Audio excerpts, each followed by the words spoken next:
Hello guys, चलिए तो आज की क्लास स्टार्ट करते हैं।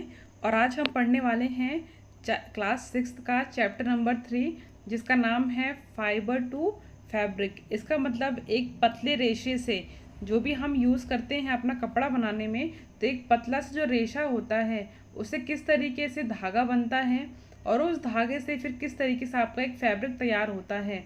तो इस चैप्टर में हर एक पॉइंट को कंप्लीट करेंगे। छोटे छोटे से डेफिनेशंस हैं, वो कई बार पेपर में आपसे पूछी जाती हैं, तो आप ध्यान से इसको करिएगा। चलिए वीडियो स्टार्ट करते हैं। थोड़ा सा इसको साइड कर देते हैं, इस साइड, ठीक है। अब ये कंफर्टेबल है शायद आपको नोट्स देखने में। चलिए, तो फर्स्ट पॉइंट है फाइबर। अब फाइबर क्या होते हैं, यान क्या होता है और फैब्रिक क्या होता है, इसमें थोड़ा सा डिफरेंस है बेटा, तो इसको देखेंगे। सबसे पहले देखेंगे फाइबर्स। फाइबर्स क्या होते हैं, मैंने आपको जैसे बताया, जो पतले पतले थ्रेड्स होते हैं। जैसे आपने कभी देखा होगा कि आपके पास एक धागा है और उस धागे में पतले पतले से रेशे होते हैं, इस तरीके से ऊपर होते हैं ना। तो यही पतले पतले से रेशे क्या कहलाते हैं, फाइबर। और इसी पतले पतले रेशे को जब आप मोड़ मोड़ के एक धागा बना देते हैं, और वो धागा कहलाता है यान। तो यान क्या होता है, यान की अगर हम डेफिनेशन देखें तो यान आर लॉन्ग कॉन्टिन्यूअस स्ट्रैंड्स, धागा ऑफ फाइबर्स, मतलब किससे बनता है, फाइबर से, जिसको हम साथ में घुमा के रखते हैं। ठीक है, समझ में आ पा रही है बात। ये वही कह रहा है कि फाइबर क्या है, पतले पतले स्ट्रैंड्स हैं। यान क्या है, एक लंबा सा धागा जो कि फाइबर को टुगेदर करने से बनता है।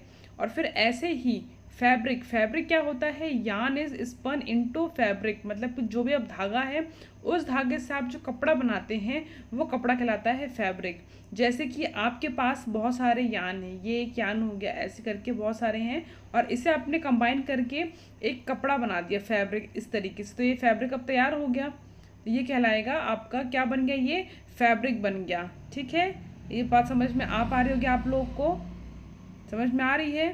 तो ये जो पूरा बना है ये क्या है, एक फैब्रिक है। और ये जो एक पतले पतले धागे हैं ये यान है, और जो इसके ही पतले पतले रेशे होते हैं वो रेशे कहलाते हैं फैब्रिक। ठीक है, चलिए अब आगे देखते हैं। डायग्रामेटिकली भी शो किया गया है किस तरीके से ये एक पूरा फैब्रिक है। ठीक है, समझ रहे हैं आप बात को। ये एक पूरा क्या है, फैब्रिक है। ये फैब्रिक कैसे बना है, पतले पतले यान से। और ये यान भी देखिए, पतले पतले जो रेशे निकले हैं ये क्या है, इंडिविजुअल फाइबर्स। ठीक है, इस डायग्राम से आपको क्लियर हो गया होगा फाइबर, यान और फैब्रिक के बीच में डिफरेंस। इस चैप्टर में मेनली हमें पढ़ना है कि जो क्लोथ्स हैं उसका मेन नेचुरल सोर्स क्या है। एनिमल सोर्स हम डिस्कस करेंगे कौन सी क्लास में, 7th क्लास में। ठीक है, चलिए उसके बाद आता है टाइप्स ऑफ फाइबर। फाइबर कितने टाइप के होते हैं, तो फाइबर के जो टाइप्स होते हैं वो होते हैं दो फाइबर, इधर नेचुरल या फिर सिंथेटिक फाइबर। और नेचुरल भी दो टाइप के होते हैं। नेचुरली आपको या तो वो प्लांट से मिलेगा या फिर एनिमल से मिलेगा। ठीक है, और प्लांट से आपको क्या मिलता है, कॉटन मिलता है, जूट मिलता है। तो कॉटन और जूट किसके एग्जाम्पल हो जाएंगे, प्लांट सोर्स के। और उसके बाद जो एनिमल है, एनिमल सोर्स से आपको वुल मिलता है, और सिल्क वॉर्म से आपको क्या मिलता है, सिल्क का कपड़ा मिलता है। तो ये दोनों हो जाएंगे वुल और सिल्क वॉर्म, किसके सोर्स, एनिमल सोर्स से, जो हमें नेचुरल फाइबर मिल रहा है। उसके बाद सिंथेटिक फाइबर के यदि एग्जांपल्स की बात करें तो रेयॉन, नायलॉन और पॉलीस्टर, ये एग्जांपल्स हैं सिंथेटिक फाइबर के। पर इस चैप्टर में, 6th क्लास के चैप्टर में हमें जो पढ़ने हैं वो हैं प्लांट सोर्सेज ऑफ फाइबर। ठीक है, बाकी के जो है वो नेक्स्ट क्लास में पढ़ेंगे। तो आप इस क्लास के नोट्स को अच्छे से देखिए कि प्लांट सोर्स में कॉटन और जूट के बारे में हमें क्या क्या देखना है। तो पहले बात करते हैं अगर हम नेचुरल फाइबर्स की, तो नेचुरल फाइबर्स क्या होते हैं, fibres that are obtained from plants और एनिमल्स। ठीक है, क्या होते हैं natural fibres, fibres that are obtained from plants और एनिमल्स। अब देखिए, जैसे यहाँ पे कॉटन है और जूट है, ये क्या है, कॉटन और जूट, ये हो गए प्लांट आप लोग के सोर्स। और उसके बाद दूसरा है सिल्क, और यहाँ पे हो गया, ये सिल्क हो गया, लिख देते हैं। और ये है वुल, जिससे आप पे ठंडे कपड़े बनते हैं, वुलन क्लॉथ। ये दोनों हो गए animal source of natural fibres. ठीक है, चलिए अब देखते हैं कॉटन के बारे में। देखिए इसमें जो जो पॉइंट मैंने लिखे हैं वो सारे एनसीईआरटी के पॉइंट्स हैं, एक भी पॉइंट यहाँ वहाँ से मिस नहीं होगा, तो आप इसको ध्यान से नोट्स बनाते चलिएगा। और यही एक नंबर में पूछा जाता है, खासकर सीटीईटी में ये एक नंबर के क्वेश्चंस बहुत पूछे जाते हैं। ठीक है, तो देखिए कॉटन क्या होता है, कॉटन वार्म क्लाइमेट में उसको कल्टीवेट किया जाता है। अब जैसे एक नंबर में पूछ ले वार्म क्लाइमेट, कोल्ड क्लाइमेट, किस तरह क्लाइमेट, तो आपको याद रखना है वार्म क्लाइमेट। और कॉटन कौन सी सॉइल में ग्रो होता है, ब्लैक सॉइल में। इस बात को आपको ध्यान रखना है, कॉटन ब्लैक सॉइल में ग्रो होता है। ठीक है, ये क्वेश्चन भी एक नंबर में पूछा गया है, तो आप इसको याद रखेंगे, कॉटन हम ग्रो करते हैं ब्लैक सॉइल में। उसके बाद बेटा जो कॉटन होता है वो प्लांट का कौन सा पार्ट होता है, जैसे हमने पढ़ा है कि प्लांट के बहुत सारे पार्ट्स को हम कंज्यूम करते हैं, कई बार फ्रूट्स को, कई बार उसके लीव्स को, कई बार उसके स्टेम को। तो यहाँ पे जो हम फाइबर बनाने में यूज़ करते हैं, तो कॉटन का जो हम पार्ट यूज़ करते हैं वो होता है फ्रूट ऑफ प्लांट। तो कॉटन क्या है, ये एक फ्रूट है प्लांट का। जैसे अभी जूट के बारे में पढ़ेंगे तो जूट में देखेंगे कि वो प्लांट का स्टेम होता है। ठीक है, उसके बाद देखते हैं गिनिंग प्रोसेस क्या होती है। तो देखिए जैसे आप देख पा रहे हैं यहाँ पे कॉटन जो है वो फ्लावर लगा हुआ है अपने पेड़ के साथ। तो इस पेड़ को जब आप तोड़ते हैं तो पेड़ से, सीड से अलग करना कॉटन को, यही प्रोसेस कहलाती है गिनिंग की।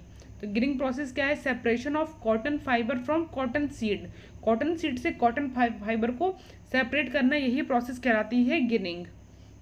देखिए यहाँ पे डायग्रामेटिकली ये आप इसको समझ सकते हैं कि यहाँ पे किस तरीके से, ये भी एनसीईआरटी का पिक्चर है कि आप गिनिंग कैसे की जा रही है, कॉटन को यहाँ से कॉटन सीड से सेपरेट कर रहे हैं। ओके, देन हम देख लेते हैं जूट। जूट क्या होता है, तो जूट्स ऑब्टेन्ड फ्रॉम प्लांट, जैसे ये प्लांट सोर्स है, कल्टिवेटेड इन रेनी सीजन। ये सब एक एक पॉइंट है बेटा, मैं बार बार बोल रही हूँ, आप इनको लिखते चलिएगा। Cultivated in rainy season, harvested in flowering stage, किस स्टेज में इसको हार्वेस्ट करते हैं, फ्लावरिंग स्टेज में, सीडिंग स्टेज में, या फिर पकने के बाद। तो आप याद रखेंगे कि jute are harvested in flowering state.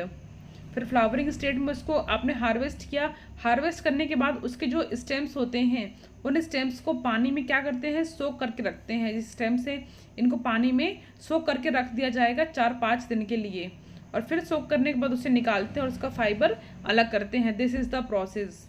ठीक है, और अगर इसकी बात करें बेटा एनसीईआरटी के बेसिस पे ही कि कौन से स्टेट्स में इसका प्रोडक्शन होता है, तो स्टेट्स आर वेस्ट बंगाल, बिहार और असम। ये था जूट के बारे में पूरी इन्फॉर्मेशन। उसके बाद देखिए अब क्या था, आपने फाइबर के बारे में पढ़ लिया कि प्लांट्स में से फाइबर कहाँ से मिलता है, कॉटन से और जूट से। अब जो फाइबर मिला है उसका यान बनाना है, और यान से फैब्रिक बनेगा ना। तो जो फाइबर से आप यान बनाते हैं वो प्रोसेस कहलाती है स्पिनिंग। क्या कहलाती है, स्पिनिंग। ठीक है, प्रोसेस ऑफ मेकिंग यान फ्रॉम फाइबर। ठीक है, समझ में आ गई बात। फाइबर से जो यान बनता है वो प्रोसेस कहलाती है स्पिनिंग।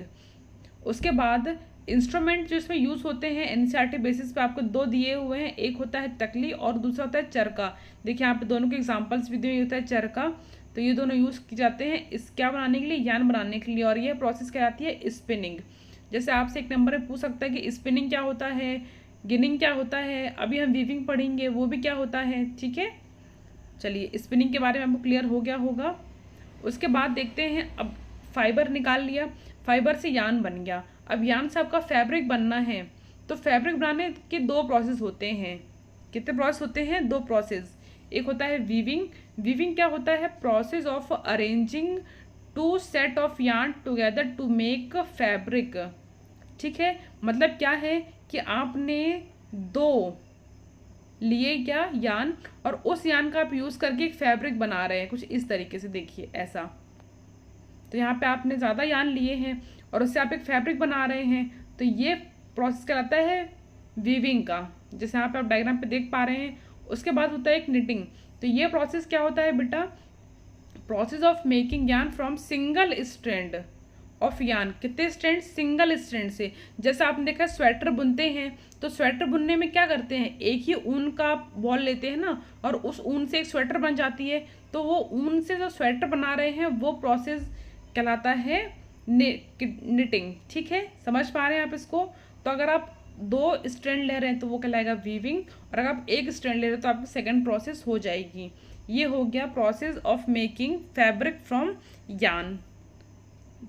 नेक्स्ट देखिए डायग्रामेटिकली अगर हम इसको शो करें तो यहाँ पे आप देख रहे हैं कि फाइबर से जो यार्न बनता है वो प्रोसेस कहलाती है स्पिनिंग, और फिर आप यार्न से फैब्रिक बना रहे हैं, ये आपकी प्रोसेस यहाँ पे दी हुई हैं। इन प्रोसेस को आप अच्छे से याद रखेंगे। और लास्ट हमारा जो टॉपिक है वो है history of clothing materials.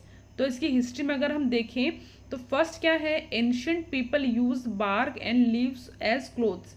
Ancient time पे जो लोग थे वो पता है हमें, ये बार्क यूज़ करते थे या फिर लीव्स के कपड़े बना के उन्हें they used to cover their body. उसके बाद क्या हुआ, then weave grass into mat और बास्केट्स। फिर उन्होंने ग्रासेस को यूज़ किया मैट बनाने में या फिर बास्केट्स बनाने में। और अर्ली इंडियंस क्या करते थे, early Indians use to wear clothes of cotton. अब जो पुराने टाइम में इंडियंस थे वो कॉटन के कपड़े बना के पहना करते थे। और अगर एंशियंट इजिप्ट की बात करें तो इजिप्ट में cotton as well as flax को यूज़ करते थे वो फैब्रिक बनाने में। और इन्वेंशन होने के बाद किसका, सुइंग निडल का, मतलब कि सुई धागा, जो सुई का इन्वेंशन हुआ है उसके इन्वेंशन के बाद क्या हुआ, people use to stitch fabric to make clothes. लोगों ने क्या किया, फैब्रिक से क्लोथ्स बनाना स्टार्ट किया। तो ये सारे पॉइंट्स थे क्लास 6 थर्ड चैप्टर के। Hope you like the video. Thank you.